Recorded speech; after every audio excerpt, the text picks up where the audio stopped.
Crucifying the flesh. The silent battle. Every true believer must win. There is a war that no one applauds, no crowd gathers to witness, and no trophy is raised at the end. It is not fought with swords or shouted through sermons, yet it determines the authenticity of every believer's faith.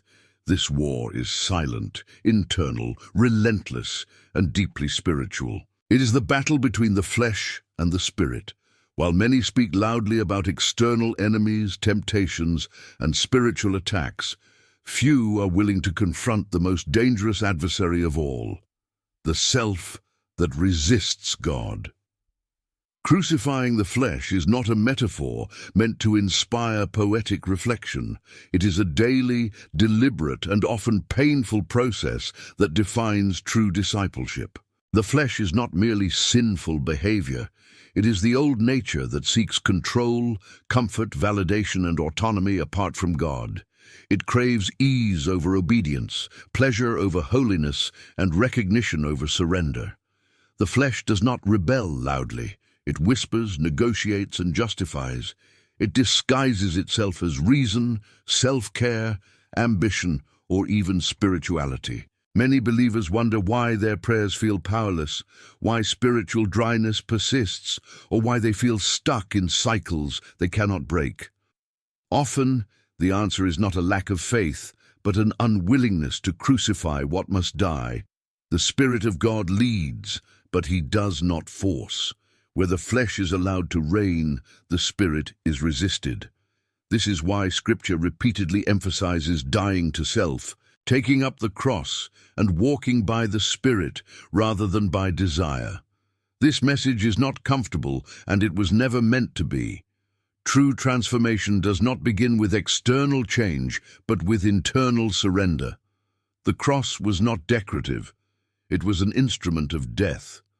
Likewise, crucifying the flesh means allowing the old self to lose its authority, voice, and control. It is the quiet victory that heaven recognizes even when the world sees nothing.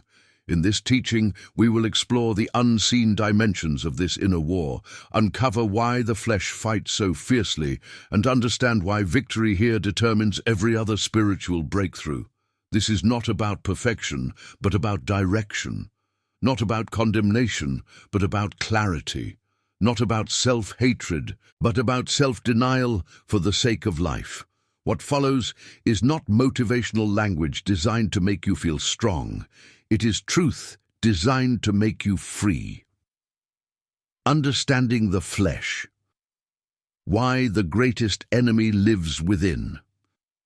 The greatest threat to spiritual growth is rarely external opposition.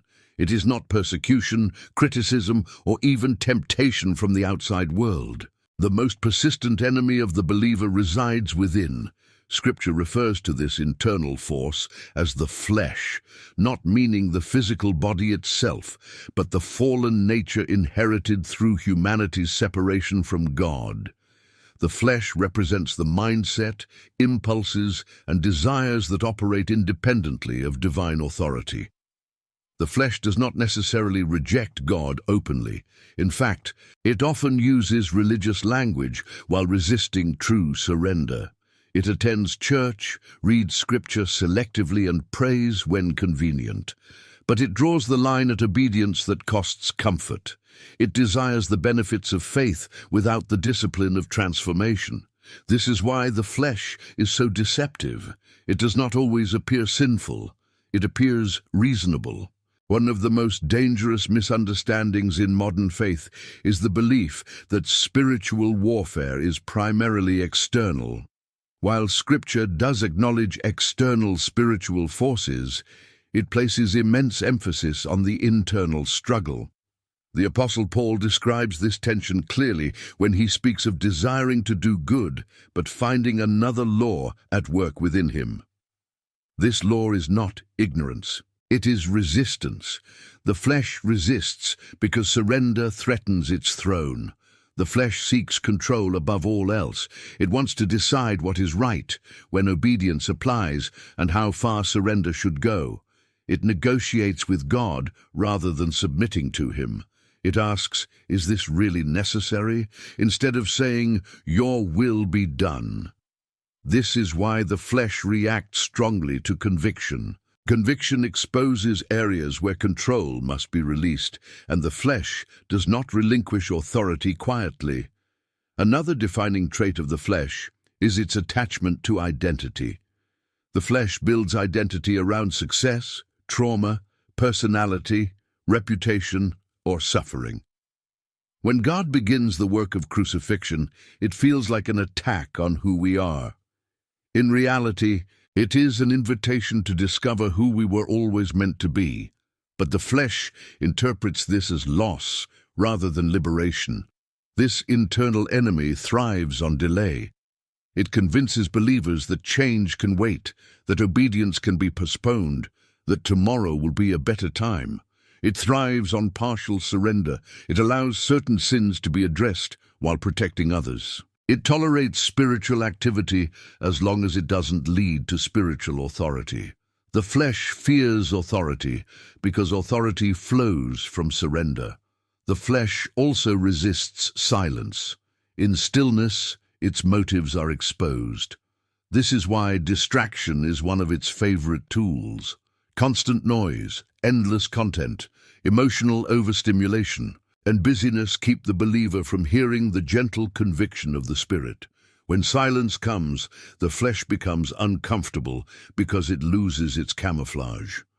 Crucifying the flesh begins with recognizing it honestly, not as an abstract concept, but as a real, active force that influences decisions, reactions, and priorities. It shows itself in defensiveness when corrected, irritation when inconvenienced, and resistance when obedience requires sacrifice. These are not personality traits, they are signals of a deeper struggle. True believers are not those who never feel the pull of the flesh, but those who refuse to let it rule. Victory does not come through willpower alone, but through alignment with the Spirit. The flesh cannot be educated into submission. It must be denied authority. This is why Scripture does not say to reform the flesh, but to crucify it. Crucifixion is not instant death. It is slow, intentional, and irreversible. It is choosing again and again to deny impulses that contradict the Spirit's leading. It is refusing to justify what God has already addressed. It is choosing obedience even when no one sees and no reward is immediate. When the flesh begins to lose power, something remarkable happens. Clarity increases, sensitivity to the Spirit deepens, peace replaces internal chaos. Not because life becomes easier, but because authority is restored. The believer no longer lives reactively, driven by emotion or desire, but intentionally, led by truth. This is the silent battle every true believer must face. Not once, but daily. Not publicly, but privately. Not with applause, but with resolve. Those who win this battle may never be celebrated on earth, but they walk with a quiet authority that heaven recognizes. If this message is speaking to you, it is not by accident. This is a call to deeper surrender, real transformation, and lasting freedom. If you want to continue this journey and receive more teachings like this, subscribe to the channel and stay connected. The battle is silent, but you do not have to walk it alone. The flesh does not surrender quietly. Once it senses that its authority is being challenged, it reacts with intensity, strategy, and subtlety. This is why many believers experience the greatest internal resistance precisely when they decide to pursue a deeper life with God. The moment surrender becomes serious, the battle intensifies. This is not coincidence, it is exposure. The flesh knows that its reign depends on remaining unchallenged, and when the Spirit begins to lead decisively, the flesh responds with fear, masked as logic. Discomfort disguised as caution, and rebellion framed as self-protection. One of the primary ways the flesh fights back is through emotional manipulation. It amplifies feelings to regain control.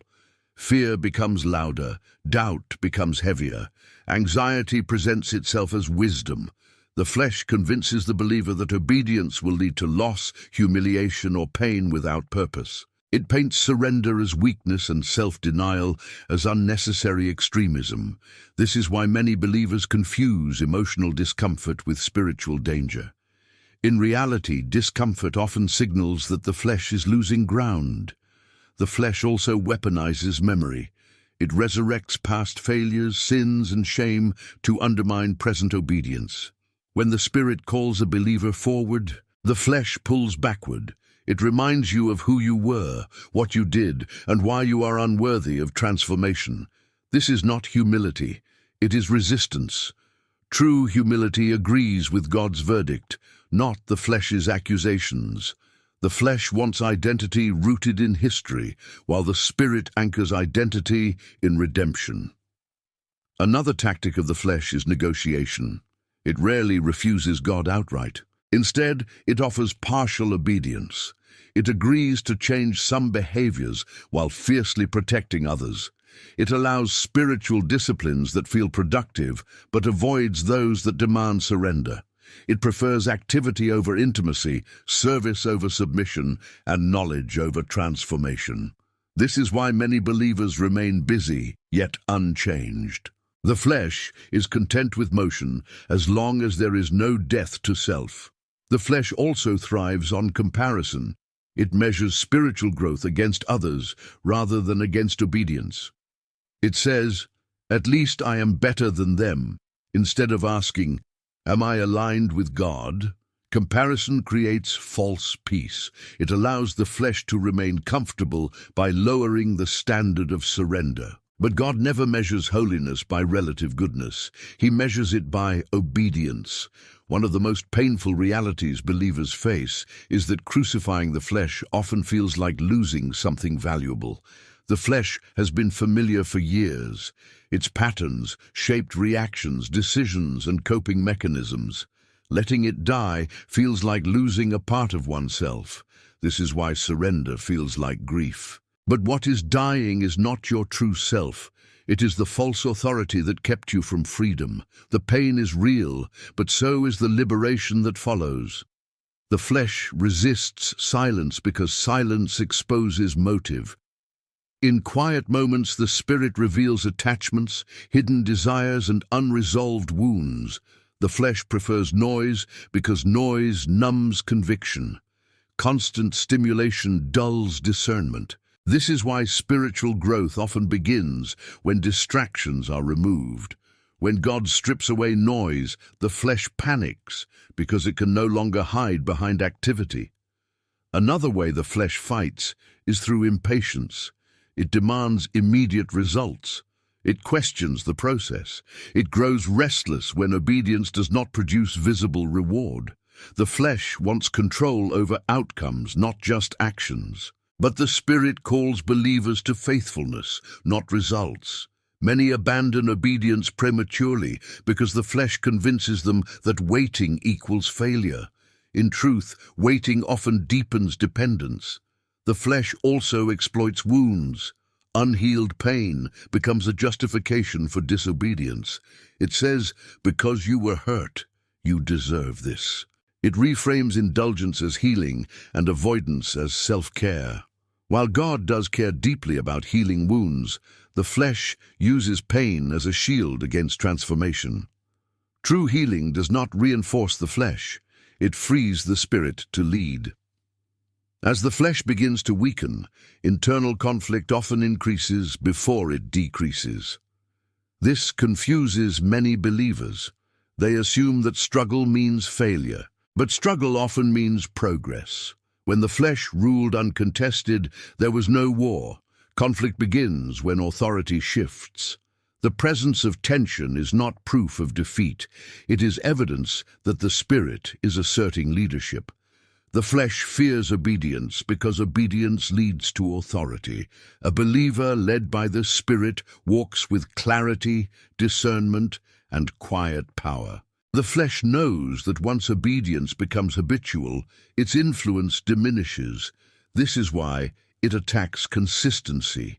It allows occasional obedience, but resists daily surrender. It tolerates spiritual highs, but fears disciplined faithfulness. Crucifying the flesh requires perseverance, not emotion. Feelings fluctuate, but surrender must remain constant.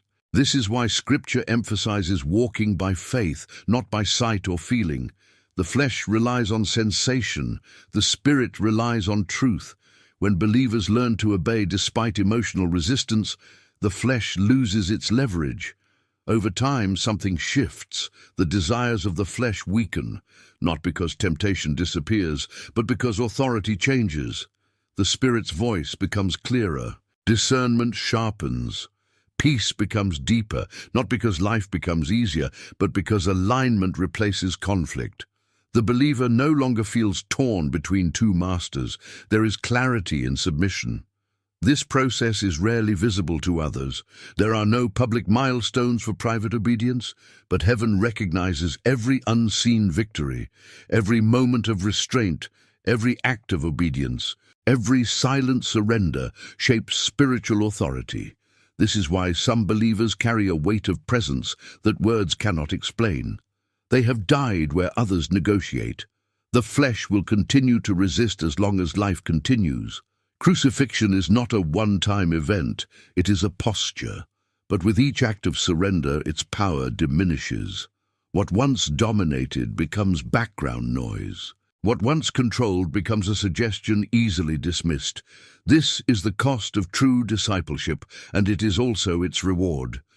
Freedom is not found in indulging desire, but in mastering it through surrender to God. The flesh promises life, but delivers bondage. The Spirit calls for death, but releases life. If this teaching is helping you understand the inner battle more clearly and strengthening your walk, subscribe to the channel and continue this journey. What you are learning here is not theory. It is the path to lasting transformation. As the flesh loses its grip, a new and often misunderstood phase of the battle begins. This is the stage where obedience is no longer theoretical but practical, and where the cost of surrender becomes undeniably personal.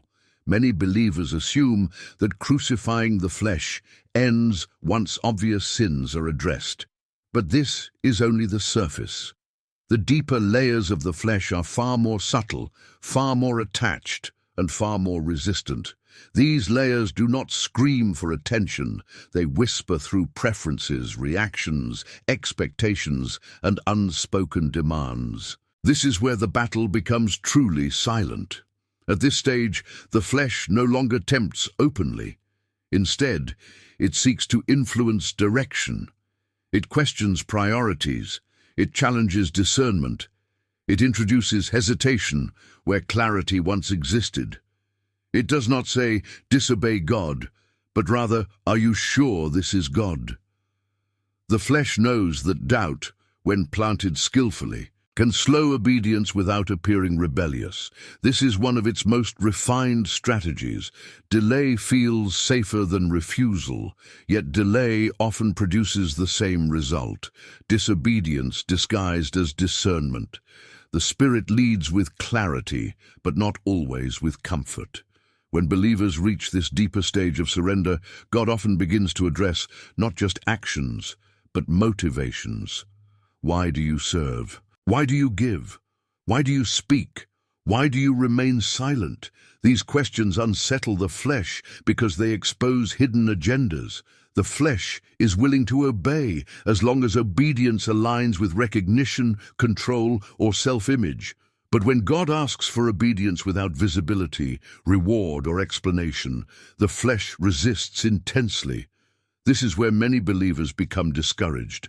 They expected peace to mean ease, but peace often means alignment, not comfort. Alignment exposes anything that does not belong.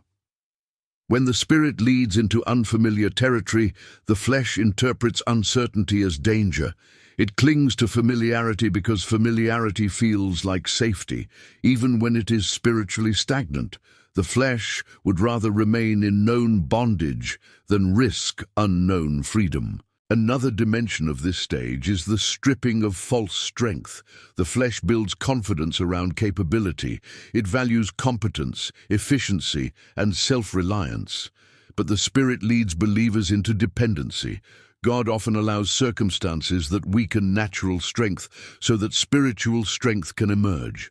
This feels threatening to the flesh because weakness removes its bargaining power. The flesh cannot negotiate from a place of dependency. This is why Paul spoke of learning to boast in weakness. Weakness silences the flesh and amplifies the spirit. At this point, obedience often leads to misunderstanding from others. When the flesh was active, approval mattered deeply. As it dies, approval loses its grip. This shift can be isolating. Friends may not understand your choices. Family may question your direction. Religious environments may misinterpret your silence or restraint. The flesh feeds on validation, so when validation is removed, its voice grows louder in protest. It urges you to explain yourself, defend your decisions, and justify your obedience.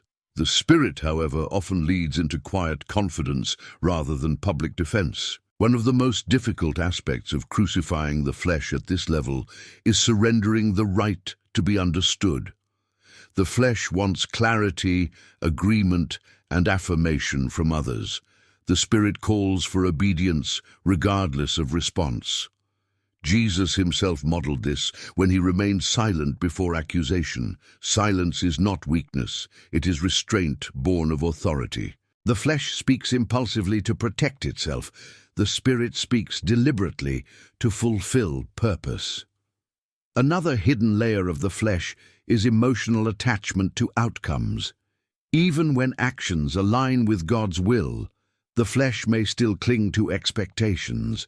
It obeys, but with conditions. It follows, but watches for results.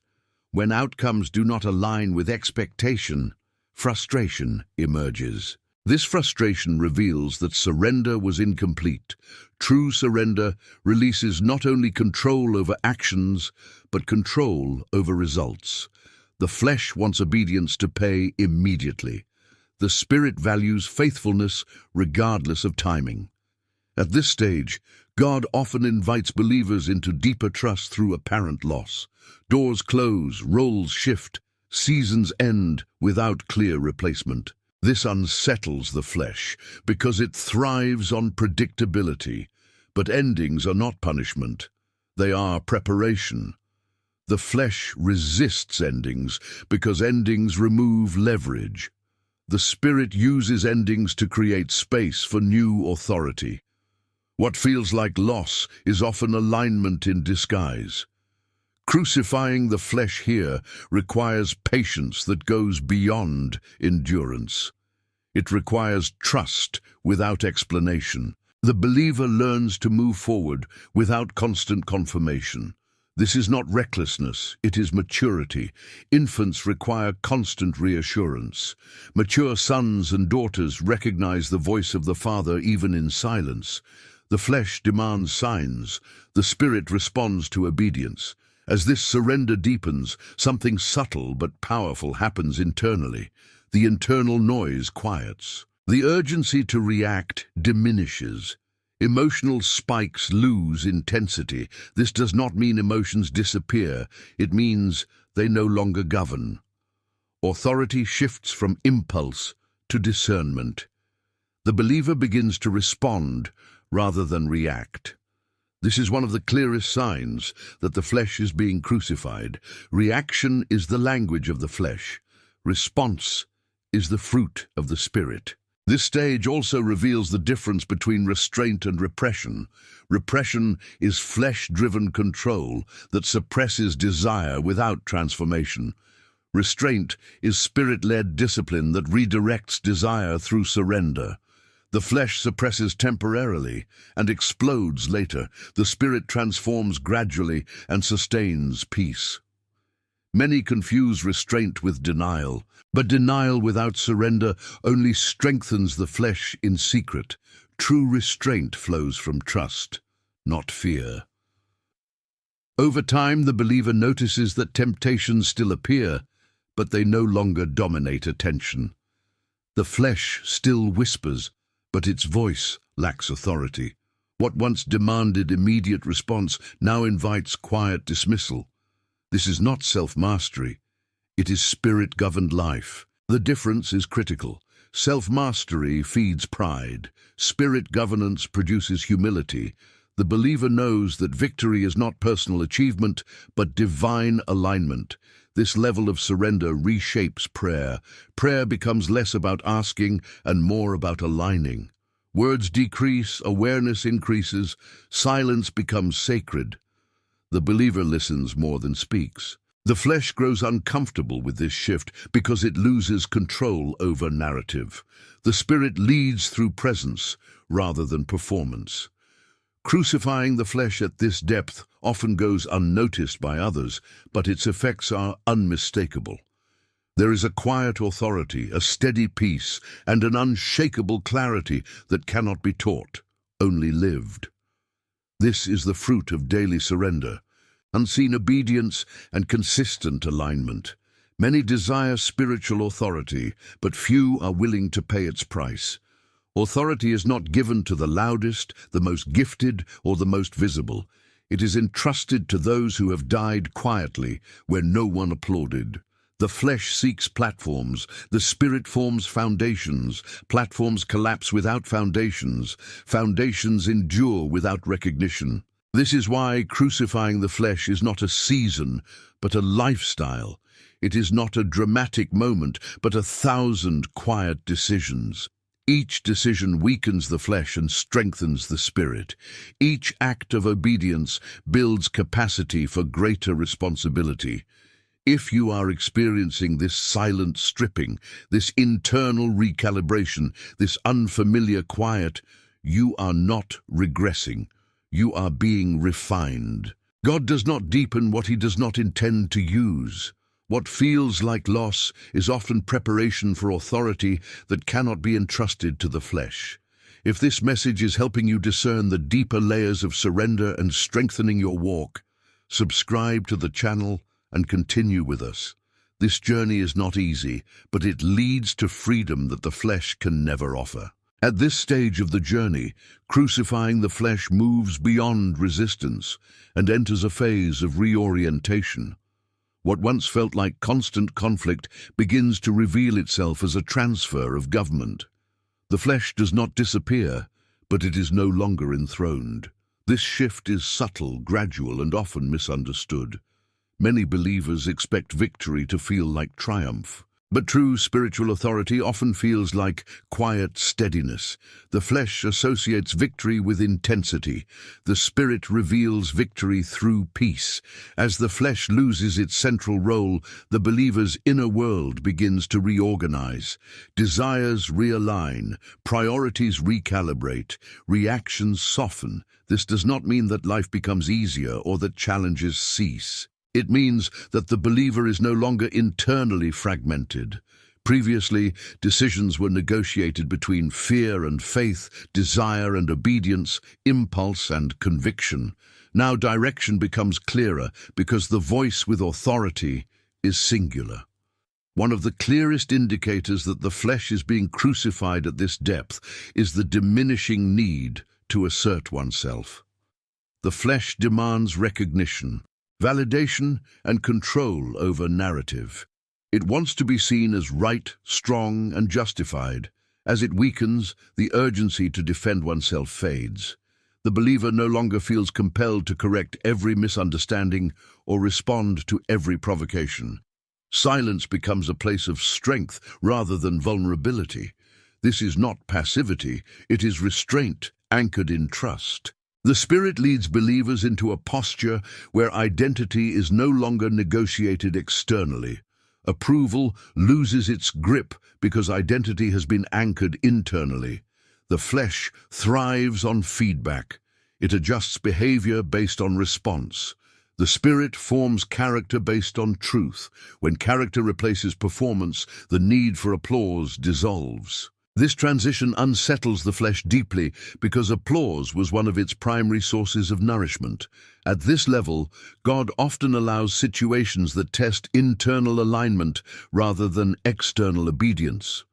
The believer may be doing everything right outwardly while feeling inwardly unsettled. This is not failure, it is refinement. God is less concerned with visible compliance and more concerned with invisible allegiance. The flesh can imitate obedience externally. It cannot replicate surrender internally. This is why God allows pressure to reveal what still governs the heart. Another defining feature of this phase is the recalibration of emotional responses. The flesh reacts impulsively because it interprets every situation as a threat to self. The spirit responds intentionally because it operates from security. As the flesh is crucified, emotional volatility decreases. This does not mean emotions vanish, but they lose their authority to dictate behavior. The believer begins to feel deeply without reacting destructively. Emotional maturity emerges where emotional control once failed. This shift often exposes how much energy was previously spent managing image, avoiding discomfort, or seeking affirmation. As these pursuits lose priority, there can be a sense of emptiness. The flesh interprets this emptiness as loss, but it is actually space. Space for clarity, space for discernment. Space for God to speak without competition. Many believers misinterpret this quiet as stagnation when it is actually preparation. The flesh resists this emptiness because it fears stillness. Stillness removes distraction. In stillness, the believer becomes aware of subtle motivations that once went unnoticed. God begins to address not only what is done, but why it is done. This is where the deepest transformation occurs. Motivation is the last refuge of the flesh. When motivation is surrendered, authority is fully transferred. At this depth, obedience becomes less about effort and more about alignment. The believer no longer asks, "Is this difficult?" but rather, "Is this aligned?" Difficulty loses its power to intimidate because alignment brings clarity. The flesh avoids difficulty because difficulty exposes dependency. The spirit embraces dependency because dependency produces intimacy. This stage also reveals the difference between being led and being driven. The flesh drives relentlessly. It pushes, rushes, and demands progress. The spirit leads steadily. He invites, directs, and confirms. When the flesh was dominant, rest felt unproductive and even threatening. As it is crucified, rest becomes restorative rather than guilt-inducing. The believer learns that stillness is not inactivity, it is trust in motion. Another profound change occurs in how the believer relates to time. The flesh is impatient. It measures worth by speed and progress by visibility. The spirit operates outside urgency. As the flesh weakens, anxiety about timing decreases. Waiting no longer feels like punishment. Delay no longer feels like denial. The believer begins to trust that alignment matters more than acceleration. God often uses this season to detach the believer from outcomes. Previously, obedience was tied to expectation. Now obedience becomes its own fulfillment. This is one of the clearest signs that the flesh is losing power. When obedience is no longer transactional, faith becomes pure. The believer no longer obeys to receive. They obey because they trust. This internal transformation reshapes relationships. Boundaries become clearer. Tolerance for manipulation decreases. The believer no longer feels responsible for managing others' emotions. This does not produce coldness, it produces clarity. The flesh thrives on emotional entanglement. The spirit leads into emotional honesty without control. Love becomes cleaner because it is no longer fueled by fear or obligation. At this stage, spiritual discernment sharpens. The believer begins to recognize subtle compromises before they escalate. What once felt acceptable now feels misaligned. This is not legalism, it is sensitivity. The flesh calls sensitivity weakness, the spirit reveals it as strength. Discernment is not suspicion, it is awareness cultivated through surrender. Crucifying the flesh here also means surrendering the illusion of arrival. There is no final moment where vigilance is no longer required, but vigilance is no longer exhausting because it is not driven by fear. It is driven by alignment. The believer no longer fights to prove faithfulness. Faithfulness becomes a natural expression of identity. This depth of surrender often produces a quiet confidence that cannot be explained or manufactured. Others may sense peace, clarity, or stability without knowing its source. This is not charisma, it is congruence. The believer's inner world and outer actions are no longer in conflict. Integrity replaces effort.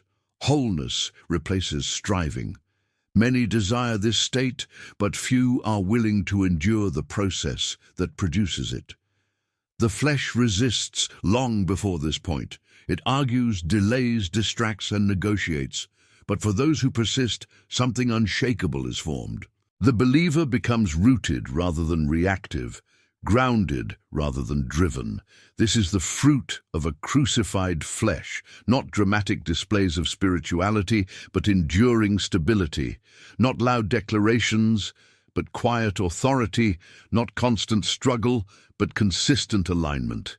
If you are finding yourself less reactive, more discerning, more still, and less driven by validation, you are not losing passion. You are gaining authority. What feels like quiet is not absence, it is depth. If this teaching is helping you recognize the deeper transformation taking place within you, subscribe to the channel and continue this journey with us. The most important victories are never loud, but they shape everything that follows. At this final stage of the journey, crucifying the flesh is no longer experienced primarily as a battle, but as a settled way of living. This does not mean the flesh is absent or silent forever, but it means its authority has been decisively removed. What once demanded constant attention now occupies the margins. What once ruled now submits. The believer no longer wakes each day bracing for internal conflict. Instead, there is a quiet readiness to follow the Spirit wherever he leads. This is not complacency, it is consecration matured through surrender. Here, obedience flows less from effort and more from identity. The believer does not ask repeatedly whether they should obey. Obedience has become the natural response to God's voice. This is one of the clearest signs that the flesh has been crucified deeply. When obedience no longer feels like loss, but alignment, the inner war has reached resolution. Not perfection, but order. Not sinlessness, but submission. At this level, the believer understands something that cannot be learned intellectually. Freedom is not the absence of boundaries, but the presence of the right authority. The flesh promised freedom through autonomy, yet delivered exhaustion through self-governance. The Spirit leads through surrender, yet releases peace through alignment. This paradox becomes lived reality. What once felt restrictive now feels protective. What once felt demanding now feels life-giving. The believer also becomes deeply aware that crucifying the flesh was never about self-destruction, but about self-restoration. The false self had to die so the true self could emerge. The flesh distorted desires, motives, and identity. As it was crucified, the original design began to surface. The believer no longer feels divided between who they are and who God calls them to be. Wholeness replaces fragmentation. This stage often brings a profound stillness of soul. Not emotional numbness, but emotional integration. Joy is quieter but deeper. Peace is less dramatic but more durable. Faith is no longer reactive, it is anchored. The believer no longer oscillates between spiritual highs and crushing lows. Stability becomes the dominant tone of the inner life. This stability is not self-generated, it is spirit-sustained. Another defining characteristic of this stage is the death of spiritual ambition. Not purpose, but ambition. The flesh craved significance, influence, and recognition. It wanted to be seen as spiritual, powerful, or chosen. As it dies, the desire to be known diminishes. The desire to be faithful intensifies. Purpose remains, but ego exits. The believer is content to be hidden if obedience requires it. This is not resignation, it is trust. God often entrusts greater responsibility at this stage, but it looks different than expected. It may not involve platforms, titles, or visibility. It often involves stewardship of unseen influence, intercession, quiet leadership, or faithful presence. The flesh would have rejected these assignments as insignificant. The Spirit recognizes their weight. Heaven measures impact differently than the world. At this depth, prayer transforms fully into communion. Words become fewer, awareness deeper. The believer no longer prays to persuade God, but to remain aligned. Silence becomes rich rather than empty. Listening becomes more important than speaking. The flesh once dominated prayer with anxiety and agenda.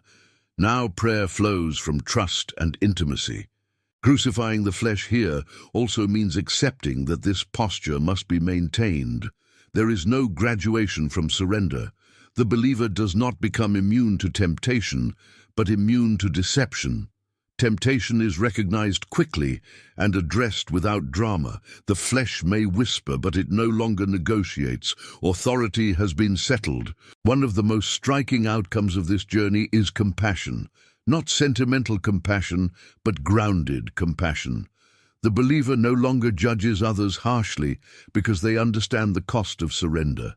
They recognize resistance, fear, and struggle in others without superiority. The flesh once fueled comparison. The Spirit now fuels understanding. Truth is spoken without cruelty. Grace is extended without compromise.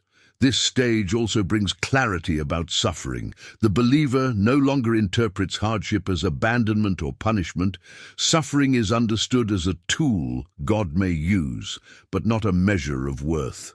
The flesh demanded comfort as proof of favor. The Spirit reveals presence as proof of love. This shift transforms how pain is processed. Pain no longer defines identity, it refines it. There is also a deep acceptance of mystery. The flesh demanded answers. It wanted certainty, explanations, and control. The Spirit invites trust without full visibility. The believer becomes comfortable not knowing everything because they know the one who does. Faith matures when certainty is no longer required for obedience. At this point, the believer understands that crucifying the flesh was not about becoming less human, but more whole. The Spirit does not erase personality, emotion, or desire. He purifies them. What was once distorted becomes ordered. What was once reactive becomes responsive. What was once self-centered becomes God-centered. This is why the journey ends where it began, at the cross. Not as a symbol, but as a way of life. Daily surrender is no longer heavy because identity has shifted. The believer does not carry the cross begrudgingly. They walk in its shadow willingly. The cross is no longer an instrument of fear, but a place of freedom. Those who reach this stage often realize something sobering. Many believers speak about the cross, but few live crucified lives. The message is celebrated, but the practice is avoided. Yet the power of the gospel is revealed not in words alone, but in transformed lives. A crucified flesh produces a resurrected life. This does not make the believer loud, aggressive, or dominant. It makes them steady, unmoved by chaos, unshaken by opinion, anchored in truth. This is the quiet authority that cannot be taught, imitated, or manufactured. It is formed only through surrender. If you have walked through this entire journey, from resistance to reorientation to rest, understand this clearly. The battle you fought in silence was not wasted. Every unseen surrender mattered. Every private decision shaped who you are becoming. Heaven does not overlook quiet obedience. If this series has strengthened your understanding, deepened your surrender, and helped you recognize the silent battle within, subscribe to the channel and continue walking with us. What we explore here is not surface-level faith, but the path to lasting freedom and true spiritual authority.